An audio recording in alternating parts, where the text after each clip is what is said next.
Well, thanks so much for joining us today. I always appreciate when you take time out of your busy schedules to be here with us. And I always try and make sure that we get some really interesting new perspectives for you to think about how to negotiate your best life. And today's going to be no exception. We're talking today with Tom Hagerty about negotiating the relationships that shape our lives. So, welcome, Tom. It's great to have you here. Cindy, I'm really pleased to be here, and it's a great day in December when I get to be on a podcast like this, and hopefully share some good insights about relationships. Yeah, and I have no doubt. And it's we need to be keep singing those praises to let people know about how important relational sort of showing up that in negotiation is. And for those of you who may not know Tom, before I forget, he's going to bring a very fresh perspective to the world of relationships and negotiation. Tom's a retired corporate executive and business fixer with a 45-year career solving complex human and organizational challenges. And his more recent powerful book, The Business of Relationships, will help you build healthier relationships both at home and at work. And as you know, I'm a big advocate of looking at how to show up and negotiate both personally and professionally. And Tom shows us that every problem is a relationship problem at its core, really. And his work explores why our interpersonal connections are fraying more than ever. I'm sure you're all seeing a bit of that in your personal life, and how, mastering perspective and trust and resilience and throwing a little humility can reshape the way that we show up for each other. So I'm really excited to have him here today and explore how these ideas intersect with the art of feminine negotiation and how we can reclaim connection in what seems to be an increasingly fractured world. And speaking of that, Tom, you've stated that our relationships are crumbling and getting worse. So, what do you think is the root of this? I would call it a crisis, and what's breaking down? What's happening? Well, I think that when you look at what's breaking down, you see statistics out there, for instance, like failed relationships are an $8 trillion problem to businesses around the world, American Yeah. businesses as well, obviously being a big part of that. And when they talk about failed relationships, they say that people who are in difficult personal situations are about 62% more likely to quit abruptly. Hmm. They Wow. are higher absenteeism employees. They are less productive employees. They are less engaged employees. And all of that translates to dollars and cents when it comes to business. So if you have employees who are in those difficult straits, it is costing you money if you're a business owner. On the flip side of that, Cindy, I think what is really tragic today is that, and I'm speaking as an American here. I know Yep. you're over the northern border, and a lot of people would like us to believe we have conflicts with you and we want to make you the 51st state. I don't think any of us with any rational sense want to do that. But what I would say is this, that in America, our children, now keep in mind, this is the most powerful country in the world. It is arguably the richest country in history. Yeah. It is arguably the most democratic country in history in terms of the example it's, purportedly showing to the world. And yet our children are 3 times more likely to grow up in a single parent household than the worldwide average. Wow. So it's absolutely shocking to me that a country with so many assets can basically be saying to our children, you are 3x more likely to be in a single parent household, to be somewhat disadvantaged, to be somewhat challenged, if you will. And I respect single parents, male and female across the board. It's a tremendous undertaking to raise a child by yourself, much less with a partner. Yeah. And we're saying to our children that this is just part and parcel of the American life. Yeah. And when you talk about the causes of that, I think there's a number of them out there. I think that certainly the media fragmentation and the ability to silo ourselves in echo chambers is one of those. Digital overload is another one. We have Yeah. so many different information sources. We have expectations that are much higher in the workplace. We're doing more with less, so to speak. Yeah. Challenges of AI and just technology itself is a big deal. I think political polarization has something to do with it, at least Sure. in America. We Yeah. We just fundamentally don't trust each other and don't get along with each other. So I think those are some of the things that are contributing to this breakdown of relationships. And I think it's tragic that 60% of our population, at least the recent Gallup polls in America, say that 60% of us are saying we are fundamentally lonely, that loneliness Yeah. is a constant companion. Yeah, which is And terrifying if when you look at the corresponding stats that say that people who are lonely are much more likely to suffer adverse health and earlier deaths and all the consequences that come from that. So, yeah, it's a cascading situation. It's a domino effect, yeah, whatever you want to call it. If you're lonely, you're going to be more compromised health-wise, nutritionally, you will suffer. yeah, Obviously, your relationships are suffering. Obviously, your performance is suffering. And just the fact that there are so many ways now to choose isolation. You know, yeah, when you think about any product you want can be delivered yeah, right now. yeah, Any food item you want can be delivered right now. If you want to isolate behind your closed doors, it's never been more easy to do yeah. that. Yeah. Well, not only is it easier to do that, but we're almost being pushed to do that, right? I mean, it's in so many ways we've got, I mean, we're getting rid of then COVID certainly exacerbated the getting rid of a lot of the bricks and mortars and, a lot of the programming is being run only online now that used to be in person. So we're seeing this furtherance of that. And I want to circle back on the relationship piece. I know you argue that, like, at its core, sort of every problem is a relationship problem to some extent. So I wondered if you can unpack that for our listeners a bit.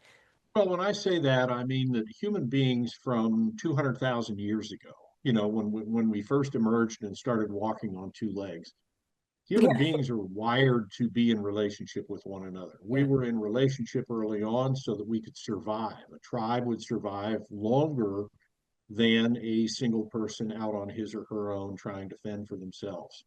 So the relationship aspect is hardwired into us.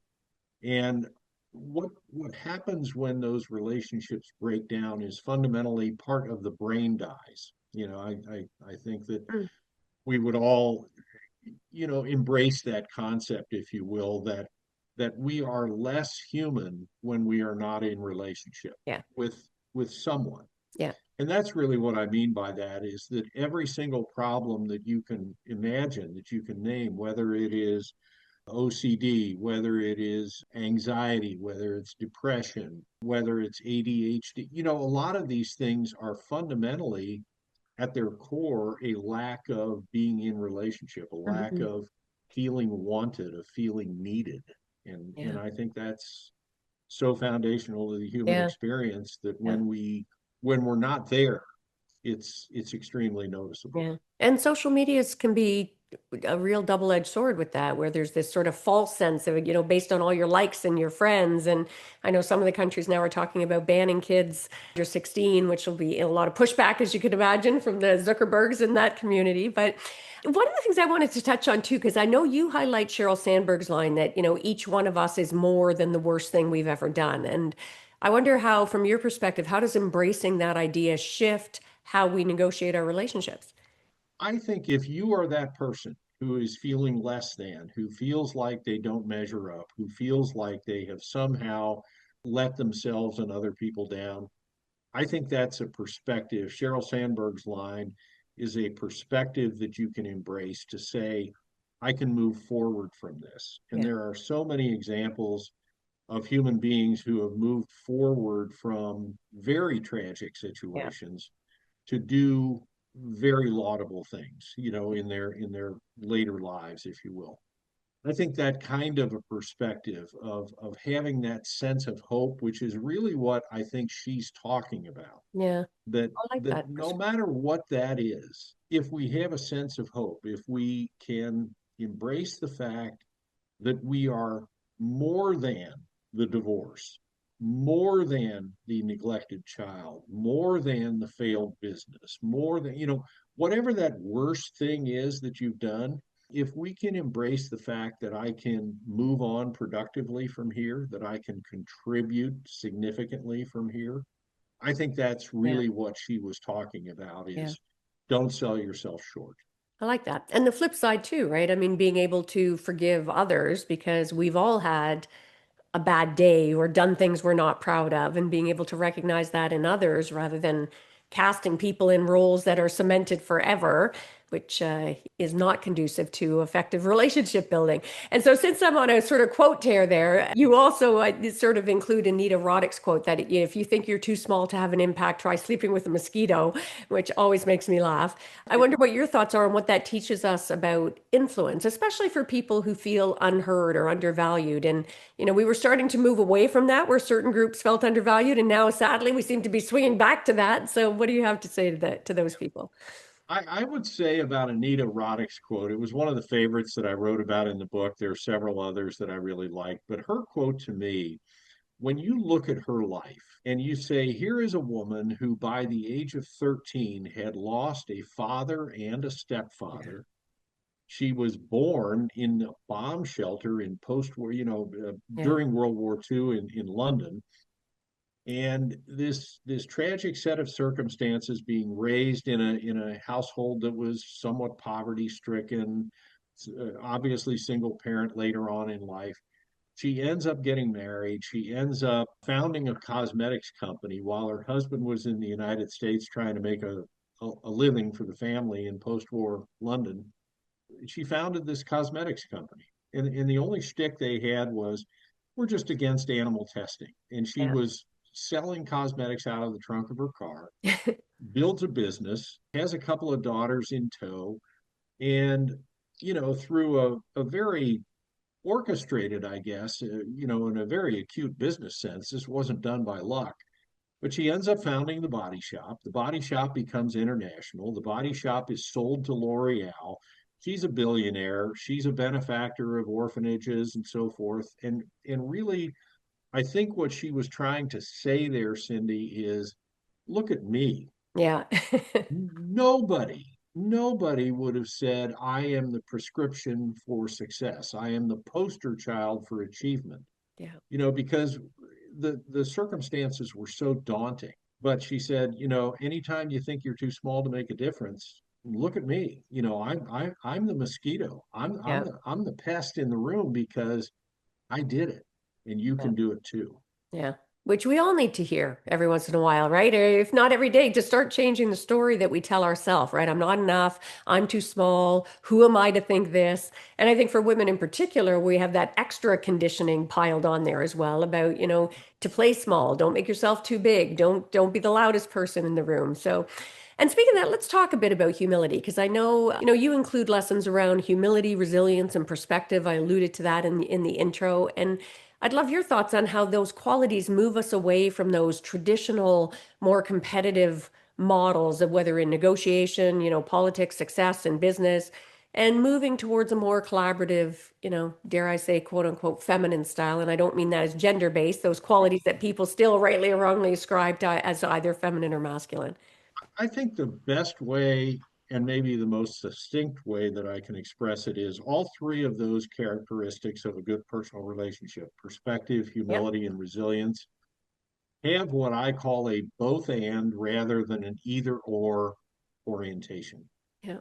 I think especially in America, we are very binary. It is Yeah. it is either you or me. It is either we or them. Yeah. And I think what those three fundamental characteristics especially do is say we are valuing others in their perspectives, their abilities, their mindset, their characteristics. We are valuing others just like we value ourselves. Yeah. And there is room for us, together in this endeavor. Especially to me, the concept of humility is that. I think Rick Warren said in his book, Purpose Driven Life, years ago, he said, humility isn't thinking less of yourself, it's thinking of yourself less. Yeah. And I thought that was a pretty decent line that we can all engage with each other. Yeah. And the more we try to enfold everyone into the conversation, everyone into the decision, everyone into the mix, if you will, of making things happen and making them feel valued, I think humanity is better off for that. Yeah. And I'm a big believer in that perspective. I mean, it.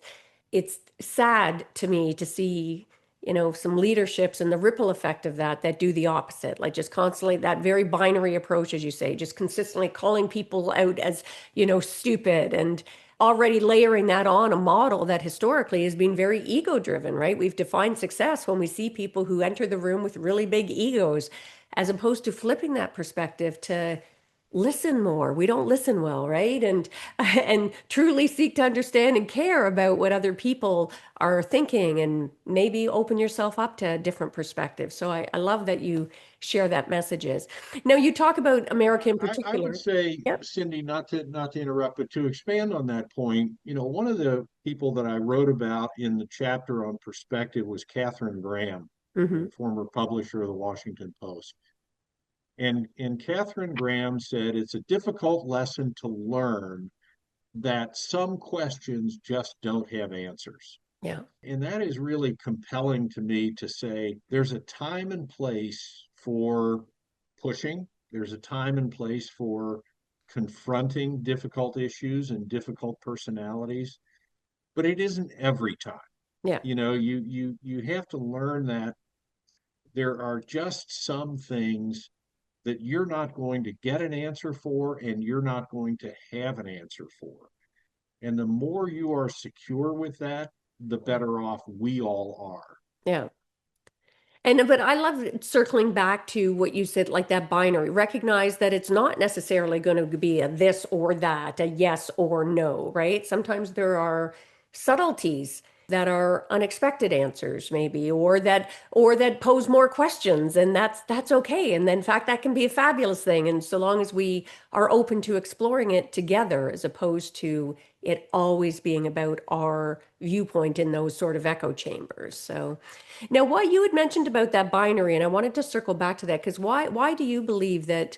And you're saying Americans, and it definitely is, but I think there's a big ripple. We're seeing it around the globe, but sadly more. So, where do you think that lack of trust is coming from? Like, what is driving that erosion? Well, I think political polarization is one, certainly in America Yeah, and it's growing around the world. There is a populism movement, it's we versus them. It's so I think that is a big reason is political polarization. I think another reason for the lack of trust is simply many of us have become unreliable. When you think of trust, you think of something that I can count on, something that is reliable, yeah, And I think many of us have become very situational, very pragmatic. It is about what is good for me that I hope is good for you, but if it isn't good for me, I just don't do it. I yeah, just don't entertain it. I don't move toward it. I don't try to seek compromise about it. And I think that fundamentally breaks trust yeah, because we've now lost the confidence in each other, which is essentially what trust is. I yeah, can count on you for things. yeah, I- And I think that's a big reason is we are no longer reliable. We're very situational as yeah, well. I feel this way about this particular issue, but the same set of circumstances and the same set of facts would cause me to feel differently if it were about you instead of me. yeah. Yeah. Nice perspective on that. And I think your work really aligns beautifully with, our art of feminine negotiation framework. You highlight empathy and perspective taking and emotional mastery and trust building. Any of those that resonates most in your own experience, or do you think it's the combination of all of them working together? I have said before that if there was one characteristic in this book, there's 12 of those Yeah. characteristics, as you know. I think if there's one that I really resonated with, it was the whole concept of change, because Mm. as human beings, that's difficult for all of us. We don't thrive on change. We don't like change. We don't embrace it. We tolerate it. We accept it. But I think when you look at what leaders, and I know this is the art of feminine negotiation, but if you look at leaders that come to mind immediately for me, Jack Welch, when he said change Mhm. before you have to, Yeah. Bill Gates, when he said success is a lousy teacher because it seduces smart people into thinking they can't lose. Yeah. I think there are messages there that transcend the boardroom, that transcend the shareholder letter, that Absolutely. transcend the speech that they were given in. And the example I cite, because it's a favorite of mine, is those 5 words that Jack Welch said when he said, "Change before you have to." I mean, this was an American tough guy. This Yeah. was a guy who did 200 acquisitions. He fired a bunch of people. He was Neutron Jack. He changed this General Electric company from this Yeah. industrial giant into a multifaceted business that it is still today. And when Jack said those words, he said it in a speech to a group of executives that reported to him from the various business units, the GE Medical and GE Aircraft and GE Yeah. Finance and all that. And his message was simple. He said, if you're not number one or number two in your marketplace, I will fix you, close you, or sell you. Yeah. So change before you have to. I Yeah. mean, I don't think you can get a more direct message there Yeah. than, but when it comes to us in our relationships, I think if we were more fearless about looking in the mirror, which is in essence the first place we ought to look if there's a relationship problem. What's my issue here?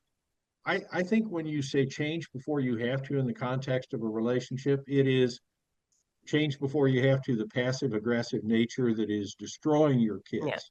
Yeah. Change before you have to the budding addiction or the financial irresponsibility or the bad temper, whatever that is.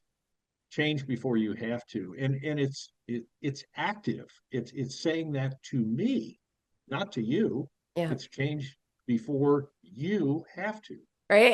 And I mean, I think, historically we weren't conditioned to define those particular qualities as being the keys or the pathway to success. But I know you certainly focus on insights that are, I would say deeply relational. And do you see a shift happening in leadership, right? Or do you think these traits were always there but unspoken? I think it's relatively new. I think the fact that we want to look in the mirror first, that we want to be more collegial, we want to become more team oriented. When our parents were growing up and making their way through corporate America or the education field or medical, whatever field they were in, there was an emphasis on, I need to get mine and I hope you get Yeah. yours. You I hope you get yours, but it's not my fundamental concern. Yeah. And I think that shifted a bit, certainly in the later 60s through the 70s and 80s. And I think it's really accelerating now because there is so much opportunity for independence, for different companies to start up very, very quickly. You look at AI right now. I was reading a statistic the other day that said that more companies are being started under $500 total cost. Wow. And some of these are being able to be built and scaled into $1 million companies, Yeah. multi-million, but the initial startup phase is very, very low, the Mm. capital required. Some of the venture capitalists are saying we will always have a place, but it won't be the same place we're used to. It's going to Yeah. be much later stage and more so at a time when these companies have matured, do have sales, do have profits, and they're selling pieces of the company for a premium. Yeah. And the value of that is, not to get into the weeds on this, but I think there's this movement that technology has allowed us to create this marketplace. And a lot of those founders are younger people who have grown up with technology Yeah. and with collaboration. They're very used to it. So I think the older guard, so to speak, if they don't change, are going to be left behind. Yeah. And the new company is going to be one that is much more collaborative, much more flat in its organization, much more open. And I think that's going to benefit all of us. Yeah. Yeah. Well, that gives me hope. You share with us that three small relational behaviors, I guess, for want of a better term, that are for our listeners out there saying, okay, you're telling me relationship is so important. So what are some things that I can start practicing today to improve connection in my life? What would be your top three tips? To improve connection in your life, I would say that number one, you want to look in the mirror and have an honest self assessment of where you are today. Because if you don't know where you are today, Yeah. then you're not going to know the direction to go tomorrow. Yeah. So I think it's absolutely critical for people to get a good handle on where it is they are. And then corollary to that, not really number two, but a corollary to that, maybe 1A would be, where do you want to go? Yeah. What are your values? What is the purpose? What is the meaning behind what you're trying to do and where you're trying to go? I would say number two is get the opinion of others. You know, Mm, how am I doing? yeah. How are you doing? Where do you think I need to improve? What things would you do if you were me? Yeah. What qualities?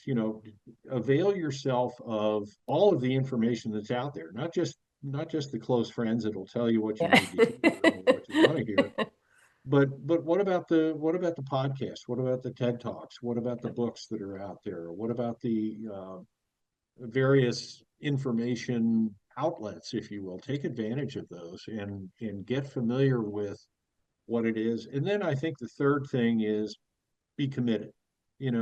So many of us, myself included, tend to go after the shiny lure. Yeah. For the next 6 weeks, boy, Mark Manson can do no wrong. Well, that's okay to say that if you want to read a couple of books by him or listen to his podcast. But what are you going to commit to long term? Yeah. What information are you going to value? What are you going to vet? What are you going to do something with it? And let that be your guide. And I think the recovery community has a phrase, and I'll probably butcher it, but there's a phrase that says keeping your side of the street clean. Yeah. Taking ownership Yeah. for those things that you can control and letting go by the wayside the things that are someone else's. I think that perspective would be extremely valuable in a relationship. I love that. And what would you What say? about your top three? Yeah, well, and actually, I just want to say for our listeners, because I want you to take a minute with what Tom just shared with us there, because that little nugget applies not just in your like I really encourage you to apply that in every area of your life, right? This isn't just business. This applies in your personal life. If you're going to sit down and have a difficult conversation with your children or with your intimate partner or with a friend, or if you're, an employer or you're, leading a community group or whatever, take stock of who you are, right? Look in the mirror, have that honest sort of conversation and view yourself and where you want to go and getting feedback, what others feel about you. And again, whether it's with your kids or whether it's in the employment context, and then bringing that commitment to the table again, whether it's a difficult situation with a loved one or in your business, I think they are beautiful relational behaviors. So, and you asked me, I love yours. I think they're great. I actually have a template called the 5 W's, and you start with, who am I seen as? Who do I want to be? When I'm going in a conversation, who do other people see me as? Who are they likely to show up as, and how can I deal with that? But I would say one relational behavior that we don't practice enough, and we talked about it a bit here, but listen, right? Like truly listen, not listen waiting for your turn to speak, thinking in your head about other things, not listening for the sake of just sort of repeating back what you believe they said, but truly listen, watch the body language, be more attentive to other people. And while you're listening, be listening to truly seek to understand what drives them. What is it they want? What are the triggers for them, and how can I avoid hitting those triggers so that we can improve that kind of relation? And don't approach it with ego, approach it with curiosity. I call it that the art of curiosity. I think it's a beautiful thing when we show up truly seeking to ask questions rather than just sort of throwing our approach down. So I, I No, think, I think, Cindy, of one thing that you said about listening. When I think back over my career to people whose advice I trusted, yeah, call them mentors, guides, teachers, whatever you want to say, a lot of those terms are overused, but the yeah, fundamental characteristic that I can say all of them possessed, and I strive to possess it. Sometimes I'm failing. yeah. Okay, let's As we let's say all that. do, as we all But do. but but that aspect of listening is so important because when I think of those mentors and teachers, they asked very few questions, Yeah, but they were deep, and they were important. Yeah. They didn't feel compelled to fill the airspace. Yes. They listened and they asked a very perceptive, Yeah. deep question. And there were only a few of them, and you'd get to the end of your lunch or the end of your meeting or whatever, and you'd say, wow, Yeah. I never felt so good about a meeting Yeah. where they did very little talking and a lot of listening. Yeah.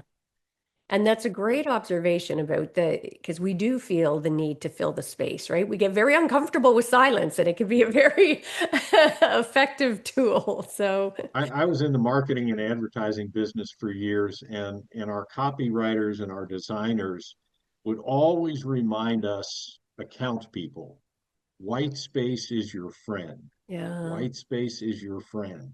Yeah. And we would want to fill the page with copy. And I think many of us have forgotten that silence is also your friend. Yeah. It's Silence kind gives of the respect to white the other space person. of the verbal. Yes, yes, yes. I like that. That's a great analogy, Todd. Thank you for that. And just I can't believe our time's gone so quickly as it always does. Of all the lessons you've learned on your journey, whether in business, relationships, leadership, life generally, what's one thing that you wish you'd learned earlier? I think I wish I would have learned that everything is an iteration. Mm, There is no finality, there is no permanence, there is no this is it to yeah, everything. And I think I am a person that seeks that finality. And yeah, only recently have I become more comfortable with the fact that things are always iterating. I remember a lawyer friend of mine who's now deceased. He was a head of a big law firm here in Cincinnati. They were starting a consulting operation. And I was in the consulting business and he was talking to me about this and that. And I asked him, Mike, where are you going to go with this, and this, and how's it all going to fit within the law firm? And he looked at me and he said, hell, Tom, I don't know. We're building this bicycle while we ride it, you know. That made me so like, I can't believe he said that. He doesn't have all of his quote unquote ducks in a row. yeah, And I think we all have to be more comfortable with that iteration, not only in our businesses, but also our relationships. Is this yeah, is progressive? This is yeah, changing. I think the Buddhists said something about, and I'll butcher this one as well, but they said a man can never step in the same river twice yeah, because the man has changed and so has the river. yeah, I think getting comfortable with that concept of iteration and change is absolutely yeah. fundamental. That'd be one lesson that I wish I had learned a lot Ah. earlier. Well, that is a powerful mindset shift. And again, for our listeners, I really invite you to think not just iterations of the world around us and how technology works or how business works, but even various iterations of ourselves. Think over the course of your life, how many different versions of you there have been, and we're changing and hopefully stepping into growth every day and actively seeking to step into growth so that we'll have new iterations of ourselves as well. And as Tom says, being comfortable with that, I think, is a beautiful message. So where can people learn more about you, Tom, and your book? Well, my book is on Amazon. It's The Business of Relationships, subtitled Using the Wisdom of Great Executives to Create Thriving Personal Connections. Love for people to support a first time author. Order now, order a bunch. You're going to get it in time for Christmas. Give Yeah, it to your best friends. yeah, And The Business of Relationships. And then I'm developing a website called thetomhagerty.com, nice. and I will hopefully put out weekly wisdom nuggets that I've encountered, possibly a new book project coming on, but that's the best way. Awesome. And my personal email is haggertytp@gmail.com. If you want to shoot me a personal message or a Nice. request, I'm happy to field those. Sounds great. And we'll make sure to put those in our show notes. So, as always, don't panic if you're scrambling to find something to be able to jot that down on. It'll be available for you in the show notes. And as always, I encourage you to go ask for Tom's book in your local bookstore. If you're still lucky enough to have an independent bookstore or a physical bookstore as well, go ask for it. It helps raise awareness about the book with the booksellers as well. Tom will no doubt thank you for it, as will others who then maybe get a chance to see a book that otherwise may not have come on their radar. So thanks so much, Tom, for joining us today and sharing your insights and making us rethink how important relational approaches are in life, from the personal to the professional and all the spaces in between. Thank you. Cindy, thank you so much. It's been a real pleasure to be with you. Yeah, absolutely. And for our listeners, thank you as always for joining us here today. And if this conversation sparked something in you, subscribe if you haven't done that, and share. Give the gift of sharing. Share this episode with other people so you can help elevate their awareness as well so they can show up and step into a life that's less lonely, where they are being a little more intentional about the iterations that they step into of themselves and how to build those relationships to be able to negotiate their best life. And if you're ready to expand your influence and elevate your voice, or maybe renegotiate an area of your life that's been holding you back, feel free to come check out my stuff. You'll find all the ways that we can partner at artoffemininenegotiation.com. Make sure to grab my book of the same name, The Art of Feminine Negotiation. And remember, every moment is a negotiation, whether you're negotiating with yourself or others. So show up with presence, lead with purpose, and never forget your power was never the problem. Until next time, take care.